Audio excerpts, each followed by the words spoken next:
Hello, chemists. This is Ms. Placino, and you are watching lesson 2.7, kind of a continuation of the quantum mechanical model. In the previous lesson, we talked about how the electrons are going to fill different energy levels and sublevels. Today's lesson, we're going to break it down even further, and we're going to see how the electrons arrange themselves in the orbitals within a sublevel. So, by the end of the lesson today, you should understand, explain, and apply Huns Rule. Same deal with the Pauli Exclusion Principle. And drawing and filling orbital box diagrams is going to be the big one for today. And finally, we're going to talk about some exceptions that we see in the periodic table that kind of deviate from our predicted or expected electron configurations and be able to explain why these rearrangements occur. All right, let's get started. So this is Hund, and you've probably experienced Huns Rule. Being New York City students, I guess as most of you take public transportation to school. If you are the first person to get in a subway car, like it's the last stop, no one's in it, you get in, you get to sit wherever you want. Pretty nice. This does not happen often. Let's say you get to the second stop and one more person gets on the subway and they sit right next to you. You don't know this person. There isn't anything necessarily wrong with this person, but they sit right next to you in an empty subway car. How does that make you feel? Probably pretty weird. There's all this space. Why have you chosen to sit next to me? This is really uncomfortable. I don't like it. Now, let's imagine that you're on the train during rush hour and you happen to have a seat. There's an open seat next to you. The train is crowded. Somebody sits down next to you. You probably don't even think about it. It's crowded. You can get over the fact that someone is sitting there. It's not weird. It's not awkward. It's just kind of the reality. This is what Huns Rule states. Obviously, electrons aren't getting on the subway to go places, but you can think about the orbitals within a sublevel as like seats on the subway. We want to put a single electron in each orbital in any sublevel before pairing up takes place. Now, the electrons don't get weirded out by one another, but since they have the same charge, they're all negative, they will repel a little bit. So to keep the energy of the atom as low as possible, we space out those electrons before any pairing up takes place. Hopefully remember that every orbital, whether it's an S, a P, a D, or an F, can hold a max of 2 electrons. Spread them out before you pair them up. Wolfgang Pauli proposes the Pauli Exclusion Principle, which basically says 2 electrons cannot be in the same quantum state. And you might find yourself wondering, well, what is a quantum state? Basically, I like to think of this as the snowflake rule. Every electron is a unique and beautiful snowflake. Even if they're in the same energy level, the same sublevel, in the same orbital, there must be something that differentiates those 2 electrons from one another.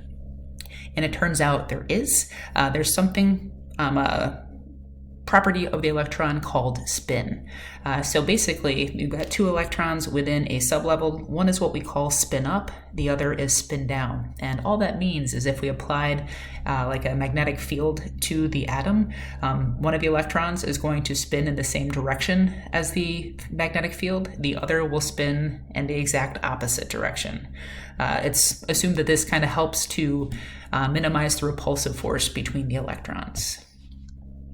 So what that means for us, well, let's look at sulfur. We're going to talk about how the electrons are arranged in the last sublevel of a sulfur atom in the ground state. First thing we do is write the electron configuration. Hopefully after the previous lesson, you feel pretty comfortable with that by now. Sulfur has 16 electrons, so it would be 1s2, 2s2, 2p6, 3s2, 3p4. And for those of you who prefer the noble gas notation, you should have neon, Ne, in brackets, and 3s2, 3p4. We're really only ever interested, in most cases, in the last electrons. So the last term that we write, energy level, sublevel, and number of electrons, that's the one that we are most concerned with. Everything else tends to be filled up until there, kind of boring. So it's this last term we write where we might have partially filled orbitals. So in this case, what sublevel are our last electrons in? Yeah, they're in the p sublevel, specifically the 3p. We're going to draw lines or boxes for each orbital in that sublevel. Okay, so in the p sublevel, whether it's a 2p, a 3p, a 4p, how many different p orbitals exist?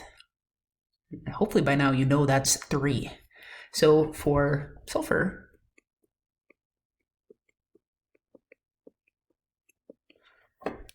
and its p orbitals are the last ones that are present, I would draw 3 boxes to represent the 3 p orbitals in the p sublevel. We're going to put a spin up electron or arrow in each of the boxes until all of the orbitals are half filled. And then when we're drawing the arrows, we tend to draw like half arrowheads. I'll show you what I mean. There we go. This saves you some room, and it's a little bit faster to write. Okay, so I've accounted for 3 of my 4 electrons in the 3p sublevel. I know I need one more, so if I've got to put another electron in a orbital, it's going to be a spin down. That looks ugly. Oh no. There we go. That's it. That's all there is to it. We're going to draw our spin ups first, our spin downs if we have to pair. This is an application of Huns Rule. We've spaced out the electrons as much as possible and only paired when we absolutely had to. And this is an application of the Pauli Exclusion Principle. I have to have, if I pair them up, 1 electron spin up, 1 electron spin down. And that is all there is to it. Before we get started on some practice problems, let's take a look at just some general rules for filling these orbital boxes. Okay, for starters, always fill boxes from left to right. By convention, we start with spin up electrons first. And finally, if you have to put 2 electrons in the same box, they need to be 1 spin up and 1 spin down. We call this spin paired. All right, so let's look at some possibilities. Hopefully, because you see the 3 boxes, we know that this is a p sublevel because the p sublevel has 3 orbitals. So you're going to tell me if my orbital box diagram is valid or invalid. Now let's do this. Invalid. I need to fill from left to right. I've got an open box in the middle. Oh, I can fix it. How about now? No, still wrong. I have to put spin up electrons in there first. All right. How about now? No, still wrong. I have not filled the boxes from left to right. How about now? Still wrong. I can't have 2 spin up electrons in the same box. Yeah. How about that? Yeah, that actually works. I've filled from left to right. My spin up electrons are in the boxes first, and in the 2 orbitals where I had to pair up the electrons, I've got 1 spin up and 1 spin down. That is a valid orbital box diagram, probably for a halogen. All right, let's look at some practice problems. All right, so we've got a bunch of different problems to play around with, and I want to look at just the first 3 for starters: calcium, yttrium, and bromine. So in order to write, or I should say draw the orbital box diagrams, we need an electron configuration. Hopefully we're getting pretty good at electron configurations. Let's pause the video, write out the electron configuration for calcium, yttrium, and bromine. All right, so hopefully we're in agreement about the electron configurations for those 3 different atoms in the ground state. We're going to draw our orbital boxes for the very last energy level and sublevel of the atom.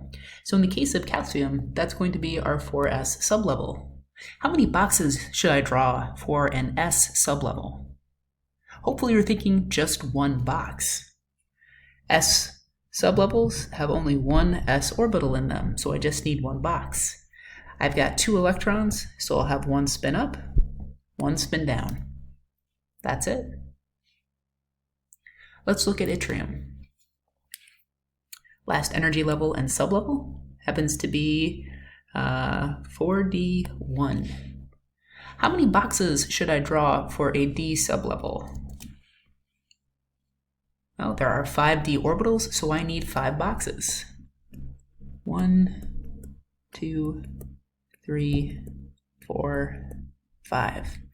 I only have 1d electron. Where does it have to go to follow the rules?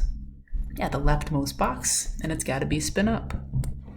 Hey, Ms. Blachino, do I need to draw those other 4 boxes since nothing is in them? Yeah, they have to be there. This is conveying that there are 5 possible orbitals within the d sublevel, so it is important that you've drawn out all 5 boxes. It is incorrect just to draw the 1. If you do that, that looks like an s sublevel, and that's not what you're trying to communicate. Okay, and the last one that we'll practice with right now, bromine 4p5. Hopefully we're feeling kind of comfortable with the p sublevels if we've looked at a couple of them already. There are 3 p orbitals in the p sublevel, so I need 3 boxes. I've got 5 electrons, 1, 2, 3, 1 in each box first, spin up, pair only when you have to, and pair with spin downs.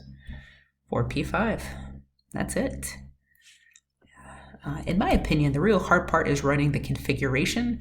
Drawing your orbital box diagrams for most students tends to be a little bit easier. Just keep in mind that you need 1 box for the S sublevel, 3 for the P sublevel, 5 boxes for the D. And we haven't done one with the F, but if we did, how many boxes should you draw? Hopefully you're thinking 7. There are 7 orbitals in the F sublevel, so we'd need 7 boxes to account for them. All right, let's get back to the notes. So just to kind of recap with filling the orbital boxes, by applying these rules, specifically Huns Rule and the Pauli Exclusion Principle, it leads to no 2 electrons in an atom or ion being identical. So basically, if you've got 2 electrons that have, or that occupy, the same energy level, the same sublevel, and the same orbital, they're going to exist in opposite spin states. One is spin up, one is spin down. And this is going to allow each electron to be described with a unique set of quantum numbers. I don't really focus on quantum numbers. It's an SAT 2 topic. It's not too difficult to pick up, but basically there are 4 numbers that can describe energy level, sublevel, orbital, and spin state, and each electron within an atom will have its own unique set of quantum numbers. All right, to wrap up today's lesson, I want to talk about some exceptions. And I know exceptions can be really, really frustrating for students. We like rules. We want everything to play by the rules. But unfortunately, in nature, that does not happen all the time. As you look at the different energy levels and sublevels shown here, you probably notice that as you start making your way from like the 1s to the 2s and the 2p and the 3s, you have some pretty healthy jumps in energy. And then as you get farther away from the nucleus, those gaps become smaller and smaller. So as you're farther away from the nucleus, the energy levels have more similar energy. There's not those big discrepancies as when you are very close to the nucleus. There's a tendency of new chemists to think that these energy levels are kind of like set in stone. They don't move. The 3D always has a certain amount of energy. The 4P always has a certain amount of energy. And from our perspective with predicting configurations, unfortunately, this isn't true. As the electrons start to pile into the different energy levels and sublevels and orbitals, their relative energies can change. Now, there are other forces at play, probably the biggest one being repulsive forces between electrons in the same orbital. So our filling chart is not a perfect predictor of electron configuration. Even the periodic table method is not a perfect predictor of electron configuration. What we observe in nature is the lowest possible energy configuration of the electrons for the atoms in the ground state. Our tools work pretty well to predict most, really the overwhelming majority of the ground state configurations, but it doesn't predict all of them. And while there are a number of exceptions throughout the table, there are 5 of them that I would like to focus on and ultimately hold you responsible for knowing. I want to start with chromium. Chromium D block element with 24 electrons. We would expect to see this argon 4s2 3d4. This is what the filling chart would predict. This is what the periodic table method would predict. That is not what we observe. Instead, we see one of those 4s electrons jump into the 3d sublevel. We see argon 4s1 3d5. Why does this happen? Well, kind of the short answer that we tell new chemistry students is that filled and half-filled sublevels are very, very stable, so electrons will shuffle to get those configurations. It's not entirely true.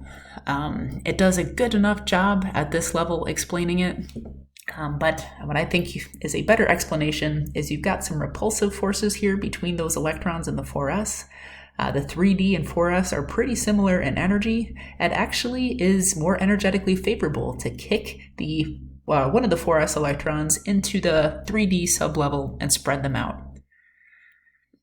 Yeah, you can probably understand why we just tell new chemists half-filled sublevels are stable.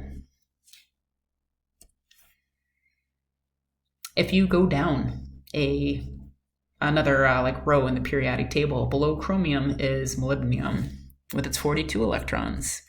Here's what we would expect to see. What do you think we actually see? What is observed instead of expected or predicted? Yeah, it's that same idea. We take now a 5s electron and we drop it into the 4d sublevel. They give us krypton 5s1 4d5. This is just lower in energy than what we would have predicted or what we expected, so this is what's observed. Interestingly enough, if you go down one more to tungsten, element W, this does not happen. Let's take a look at copper. Copper has 29 electrons. Based on either the filling chart or using the periodic table, here's what we would predict. 4s2, 3d9. What do you think we observe? Yeah, it's kind of the same idea. We're going to take a 4s and we're going to promote one of those electrons into the 3d sublevel, and we would observe argon 4s1 3d10. Drop down to silver. 5s2 4d9. Same thing happens. We're going to promote an s electron into the 4d sublevel, and what we'd observe is krypton 5s1 4d10. The last one that I'm going to hold you responsible for is gold. Gold looks a little bit more complicated because the f sublevel, the 4f sublevel more specifically, gets introduced. Remember, all these are really, really close in energy, and they're not in fixed locations. So it is lower in energy for an atom of gold to take one of its 6s electrons and move it to the 5d sublevel.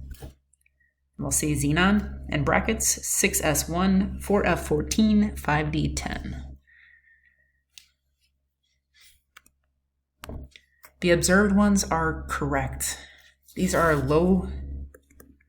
lowest energy configuration.